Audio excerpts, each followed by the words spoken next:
നിർദ്ദേശം കൊടുത്തു കേട്ടു. ഓ, അതിനു മുൻപ് അതവിടെ ഒന്ന് പറഞ്ഞു കഴിഞ്ഞു. എന്താ ഇനി അതിന്റെ പേരിൽ ഒരു അഡ്വൈസ് ഉണ്ടായിരിക്കും. നിങ്ങൾ എന്തിനാ ആവശ്യമില്ലാതെ ഞങ്ങളുടെ കാര്യത്തിൽ ഇടപെടുന്നത്? എന്നെയാണ് ആ കുട്ടിയുടെ അച്ഛൻ അതിനെ ഏൽപ്പിച്ചു തന്നിട്ട് പോയിരിക്കുന്നത്. I have some responsibility. ഞങ്ങൾക്കും കാര്യങ്ങളൊക്കെ തിരിച്ചറിയുന്നവരാ. അതെന്താ ടീച്ചർ ഓർക്കാത്തെ? നിങ്ങൾക്ക് തിരിച്ചറിവ് കൂടുതല, അവൾക്ക് തീരെ കുറവ്. എന്തിനാ കുട്ടിയെ കൂടി സ്പോയിൽ ചെയ്യുന്നത്? പാവം അത്. എന്ത് സ്പോയിൽ ചെയ്തെന്നാ നിങ്ങൾ ഈ പറയുന്നത്? അത് ഞാൻ അവളുടെ വീട്ടുകാരോട് പറഞ്ഞാൽ പോരെ? അത് ഞാൻ പറഞ്ഞോളാം. നിങ്ങൾ പറയുന്നു. ഞാൻ നിങ്ങളെ ഇന്നലെ അല്ലല്ലോ കാണാൻ തുടങ്ങിയത്. കമ്പയിൽ നല്ലൊരു സാരി ചുറ്റി കാണിച്ചാലും അവിടെ ബൈക്ക് നിർത്തുന്ന ആളാണ് നിങ്ങൾ. കുറച്ചുകൂടെ നാച്ചുറൽ ആയിട്ട് പറയാൻ ശ്രമിക്കണ്ടേ എലിയമ്മേ? ലീലഭാവമായിരിക്കാം. അവൾക്ക് ഈ സമുദായത്തിന്റെ വിലക്കുകളെ പറ്റി ഒന്നും അറിഞ്ഞുകൂടാ. അവൾ തന്നെ ഞാൻ എവിടെയെല്ലാം തിരക്കി. ഇവിടെ നിൽക്കുകയാണോ? അപ്പൂട്ടിനുള്ളപ്പോൾ എനിക്കെങ്ങനെ പേടിയില്ല. അപ്പൂട്ടൻ പറയുന്നതെന്ത് മത്സരിക്കാൻ ഞാൻ ഒരുക്കവുമാണ്. ഞാൻ ലീലയല്ല, ലീലയുടെ അച്ഛനാണ് മറുപടി പറയേണ്ടത്. ഞാൻ വിവാഹം കഴിക്കുന്നത് ഏത് പെൺകുട്ടിയായിരിക്കണമെന്ന് തീരുമാനിക്കാനുള്ള സ്വാതന്ത്ര്യം എനിക്കുണ്ട്. ഞാനത് എന്റെ വീട്ടുകാരോട് പറഞ്ഞു കഴിഞ്ഞു. കുഞ്ഞേ, ഞങ്ങൾ പാവങ്ങളാണ്. വാ, നമുക്ക് ഹോസ്റ്റലിൽ പോവാം. ഇത് തീരുമ്പോഴേക്ക് ഇരുട്ടു. ചേച്ചി പൊയ്ക്കോളൂ, ഞാനും മൃദുലയും കൂടി വന്നോളാം. എന്ത് കാണാൻ വേണ്ടിട്ടാ താനിവിടെ വായി നോക്കി നിൽക്കുന്നത്? ഇയാളുടെ ഈ വട്ട് കണ്ടില്ലെങ്കിൽ തനിക്കെന്ത് ഉറക്കം വരില്ലേ? ചേച്ചിക്ക് ഇഷ്ടമില്ലെങ്കിൽ ചേച്ചി നിൽക്കണ്ട. ബാക്കിയുള്ളവർ എന്തിനാ വെറുതെ ഡിസ്റ്റർബ് ചെയ്യുന്നത്? ദേ കുട്ടി, തന്നെ അയാളെയും കണക്ട് ചെയ്ത് പിള്ളേർ ഇപ്പൊ തന്നെ അതും ഇതും പറഞ്ഞു തുടങ്ങിയിട്ടുണ്ട്. അതിന്റെ കൂടെ അങ്ങേറ് പിറകെ വെറുതെ ചുറ്റിക്കൂടി നിന്നിട്ട് ഇനി അത് വഷളാക്കണ്ട. എന്റെ കാര്യങ്ങൾ ഞാൻ നോക്കിക്കോളാം. Please don't disturb me. തന്റെ കാര്യങ്ങളിൽ എനിക്കും കൂടെ കുറച്ചൊരു കാര്യമുള്ളത് കൊണ്ടാണെന്ന് വെച്ചോ ഞാനിത് പറയുന്നത്. ഇവിടെ അതും ഇതും കേൾപ്പിച്ചിട്ട് വീട്ടിലേക്ക് ചെന്നാൽ കുട്ടിക്ക് ഫ്യൂച്ചറിൽ പ്രശ്നമായിരിക്കില്ല. പണമുണ്ടല്ലോ, ചണ്ടി തിന്നാൻ ഏതെങ്കിലും ഒരുത്തന് കിട്ടുമായിരിക്കും. പക്ഷേ ഞാനും ആ നാട്ടിലേക്ക് തന്നെയാ ചെല്ലേണ്ടത്. എന്നെയും കൂടെ റിഫ്ലക്ട് ചെയ്യുന്ന തരത്തിൽ ബിഹേവ് ചെയ്യുന്നത് കൊണ്ടാ ഞാനത് സമ്മതിക്കില്ല എന്ന് പറഞ്ഞത്. നിങ്ങൾക്ക് എന്താ പ്രോബ്ലം? എനിക്കൊരു പ്രോബ്ലം ഇല്ല. പിന്നെ ഞാൻ വർക്ക് ചെയ്യുന്നിടത്തൊന്ന് ഡിസ്റ്റർബ് ചെയ്യുന്നത്? വർക്ക് കാണുന്നുണ്ട്, നിങ്ങളുടെ വർക്ക്. കുറെ വിഡ്ഢിപ്പെമ്പിള്ളേരെ നടുക്ക് ശ്രീകൃഷ്ണൻ കളിച്ചു നിൽക്കാൻ വേണ്ടിയിട്ടുള്ള ഓരോ അടവുകള്, കോളേജ് ഡേന്നും ഫെസ്റ്റിവൽ എന്നും ഒക്കെ പറഞ്ഞ് നിങ്ങൾ ഇത് എല്ലാ കൊല്ലവും വെച്ച് ചേർക്കുന്നത് ഞാൻ കാണുന്നതാ. അതിന്റെ കൾമിനേഷനും എനിക്കറിയാം, എല്ലാവർക്കും അറിയാം. നിങ്ങളുടെ ഈ വിരട്ടെല്ലാം ഇതുമാതിരിയുള്ള പെമ്പിള്ളേരടുത്ത് അവർക്ക് നിങ്ങളോട് ഭ്രാന്തായിരിക്കും, ആരാധനയായിരിക്കും, ആരാധന മൂത്തിട്ടുള്ള ഹിസ്റ്റീരിയ ആയിരിക്കും. എനിക്കതൊന്നുമില്ല. എനിക്ക് നിങ്ങളോടുള്ളത് വെറുപ്പും പുച്ഛവുമാണ്, കണ്ടംപ്റ്റ്. നിങ്ങളുടെ ഈ പ്രസൻസ് പോലും എനിക്ക് സ്റ്റിങ്കിങ് ആണ്. അതറിഞ്ഞ് സംസാരിച്ചാൽ മതി. കോംപ്ലക്സ് തീർക്കാൻ കണ്ടുപിടിച്ച ഒരു സ്ഥലം. എന്ത് കോംപ്ലക്സ്? എനിക്ക് നിങ്ങളുടെ മുൻപിൽ ഒരു കോംപ്ലക്സിന്റെ ആവശ്യമില്ല. ഏത് നിലയിൽ നോക്കിയാലും നിങ്ങളാ inferior. You are a dirty heap of all the primitive complexes. നിങ്ങളെ ഒരു പുരുഷനും മൈൻഡ് ചെയ്യുന്നില്ല. കാണാൻ കൊള്ളാവുന്ന പെമ്പിളർക്ക് കിട്ടുന്ന ആ റിസപ്ഷൻ നിങ്ങൾക്ക് ഒരിടത്തൊന്നും കിട്ടുന്നില്ല. അത് വേറൊരാൾക്ക് കിട്ടുമ്പോ കയറുന്ന അസൂയ കൊണ്ടാണ് നിങ്ങൾ അതും ഇതൊക്കെ വിളിച്ചു പറയുന്നത്. ആരും തിരിഞ്ഞു നോക്കാതെ നല്ല പ്രായം കടന്നു പോകുമ്പോ എല്ലാ പെണ്ണുങ്ങൾക്കും ഇങ്ങനെ കുറെ അരിശോ അമർഷോ ഒക്കെ തോന്നും. പക്ഷെ അത് ചെലവാക്കാൻ കൊണ്ടുവരുന്ന എന്റെ അടുത്തല്ല. വല്ലാതെ പ്രശ്നമുണ്ടെങ്കിൽ ആ റോഡിലെങ്ങാനും പോയി നിൽക്ക്. വേറൊന്നിനെയും കിട്ടാതെ ഡെസ്പറേറ്റ് ആയിട്ട് വരുന്ന ലോറി ഡ്രൈവേഴ്സിന് നിന്നെ പോലെ ഒന്നായാലും മുഷിയില്ല. Get lost from here, I say.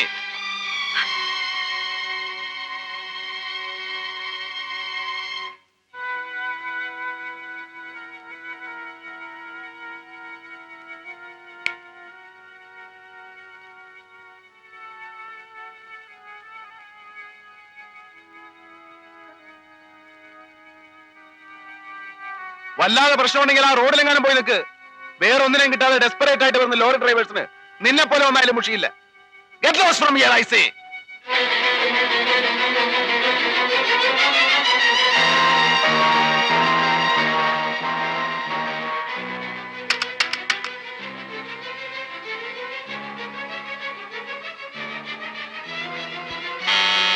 Yes, come in.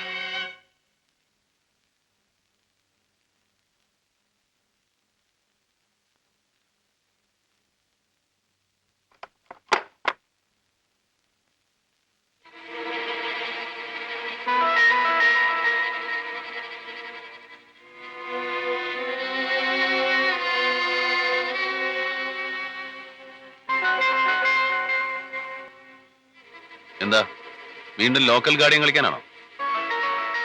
അതോ ഇന്നലത്തെ പെർഫോമൻസിന് അപ്പോളജി പറയാനോ? അപ്പോളജി നിങ്ങളോട്? നല്ല പെഡിഗിരി ആയിരിക്കണം.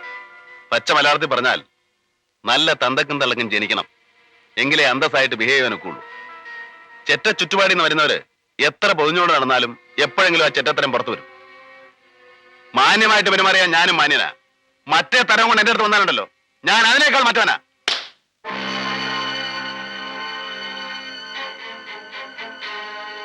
ചെറ്റകൾ ഇവിടെ വന്നാലുടൻ നേരെ നിങ്ങളുടെ ബെഡിലേക്ക് ഓടുന്ന അവളുമാരാ. അത്തരക്കാരെ മാത്രമേ താൻ കണ്ടിട്ടുള്ളൂ. ഇനി പഠിച്ചോളൂ സ്ത്രീകളുടെ അടുത്ത് എങ്ങനെ ബിഹേവ് ചെയ്യണമെന്ന്.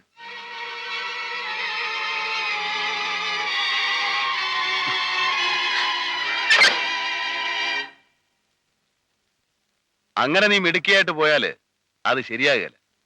ഇത്രയും പറയുകയും കാണിക്കുകയും ഒക്കെ ചെയ്ത സ്ഥിതിക്ക് എന്റെ ബെഡ്റൂം കൂടെ ഒന്ന് കണ്ടിട്ട് പോയാൽ മതി. നിന്നോട് എനിക്ക് ഒരു താല്പര്യവുമില്ല. ഒരു മരക്കഷണത്തോട് തോന്നുന്ന വികാരം പോലും നിന്റെ ശരീരത്തോട് എനിക്ക് തോന്നുന്നില്ല. You are A third rate nasty frigid bitch, I know that. പക്ഷേ ജീവിതത്തിൽ ആദ്യമായി എന്റെ കരണത്തടിച്ചിട്ട് ഒരു പെണ്ണ് എന്റെ വീട്ടിൽ നിന്ന് ഇറങ്ങിപ്പോയാൽ എനിക്ക് പിന്നെ നിന്റെ മുമ്പില് തലപൊക്കി നിൽക്കാൻ പറ്റില്ല. ഒരു പെണ്ണിന്റെ കണ്ണിലേക്കും എനിക്ക് പിന്നെ ഒരു ആണായിട്ട് നിന്ന് നോക്കാൻ പറ്റാതാവും. അതുകൊണ്ടാ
ഒന്ന് പോയിക്കൂടെ ഇറങ്ങി?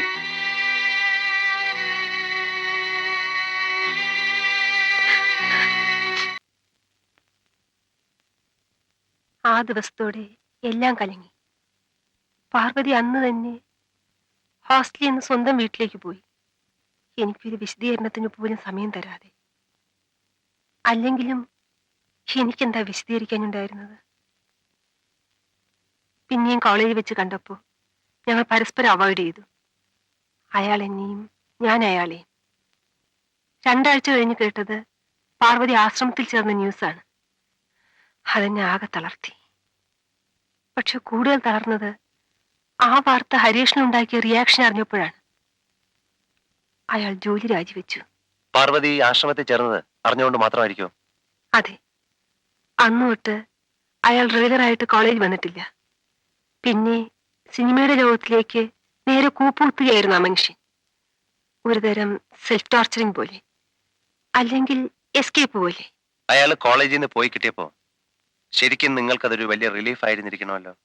സത്യത്തിലായിരുന്നു.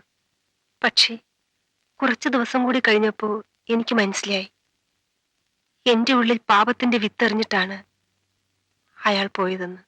അതറിഞ്ഞപ്പോൾ അയാളുമായി വീണ്ടും ബന്ധപ്പെടാൻ ശ്രമിച്ചില്ലേ? എന്തിന്? എനിക്ക് ആ മനുഷ്യനെ വീണ്ടും കാണുന്നതിനെ പറ്റി പോലും സങ്കല്പിക്കാൻ കഴിയുമായിരുന്നില്ല. അത്രയ്ക്ക് ഞാൻ അയാളെ വെറുത്തു കഴിഞ്ഞിരുന്നു. എന്റെ അച്ഛനൊരു പാവമായിരുന്നു, ഒരു പാവം വക്കീൽ ഗുമസ്തൻ. അമ്മയും അങ്ങനെ തന്നെ. പാപപുണ്യങ്ങൾ, ചാസ്റ്റിറ്റി, ചാരിത്ര്യം, പെണ്ണിന്റെ ശുദ്ധി, മദർഹുഡ്, വിവാഹം, ഇതിനെപ്പറ്റിയൊക്കെ ഒരു പ്രത്യേക കാഴ്ചപ്പാട് തന്നാണ് അവരെന്നെ വളർത്തിക്കൊണ്ടുവന്നത്. എന്റെ ഉള്ളിൽ വളരുന്ന കുഞ്ഞിനെ അബോർട്ട് ചെയ്തിട്ട് വേറൊരു പുരുഷന്റെ ഭാര്യയായി ജീവിക്കുന്നതിനെ പറ്റിയൊക്കെ എനിക്ക് സങ്കല്പിക്കാൻ കൂടി കഴിയുമായിരുന്നില്ല. അതിനേക്കാൾ ഞാൻ പ്രിഫർ ചെയ്തത് ഭർത്താവില്ലാത്ത അമ്മയായി കഴിയാനാണ്.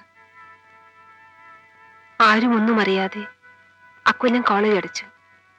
റീഓപ്പണിംഗ് ആയപ്പോൾ ഞാൻ മടപ്പള്ളിക്ക് ട്രാൻസ്ഫർ വാങ്ങിപ്പോയി. ഇല്ലാത്ത ഭർത്താവിനെ പറ്റി ഞാൻ ഇവിടെ ഒരു കള്ളക്കഥ പറഞ്ഞു.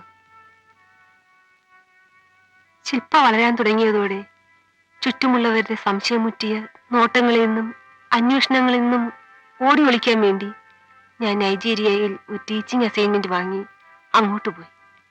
ഒരു ലോങ് ലീവ്. പിന്നെ തിരിച്ചു പോരുന്നത്? മോൾക്ക് 8 വയസ്സായപ്പോൾ.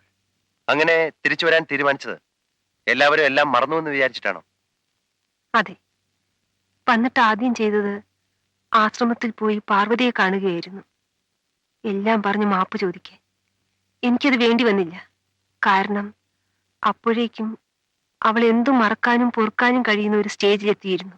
ഹരീഷിന്റെ മോളാണെന്ന് അറിഞ്ഞപ്പോൾ അവൾ ശില്പയെ കെട്ടിപ്പിടിച്ച് തേങ്ങി. അവൾക്കിപ്പോഴും ആ മനുഷ്യനോടുള്ള സ്നേഹത്തിന് ഒരു കുറവും ഉണ്ടായിട്ടില്ല എന്നെനിക്ക് തോന്നി. സത്യത്തിൽ ശില്പയാണ് ഞങ്ങളെ തമ്മിൽ എല്ലാ പിണക്കവും മറന്ന് വീണ്ടും അടുക്കാൻ സഹായിച്ചത്. അന്നു മുതൽ മോളുടെ എല്ലാ പിറന്നാളിനും മുറിവെറ്റാതെ എത്തുന്ന ഒരേ ഒരു ഗസ്റ്റും പാർവതിയാണ്. ഹരികൃഷ്ണനും നിങ്ങളും തമ്മിൽ വീണ്ടും കാണുന്നത് ടൗൺ ഹാളിലെ ആ ഫംഗ്ഷന് വെച്ചായിരുന്നു? അതെ.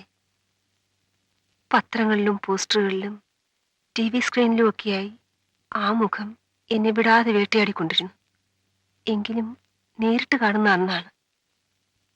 ഞാൻ എത്ര വിലക്കാൻ നോക്കിയിട്ടും ശില്പ അയാളോട് അടുക്കുന്നു എന്ന അറിവ് എനിക്ക് താങ്ങാനാവാത്തൊരു ഷോക്കായിരുന്നു.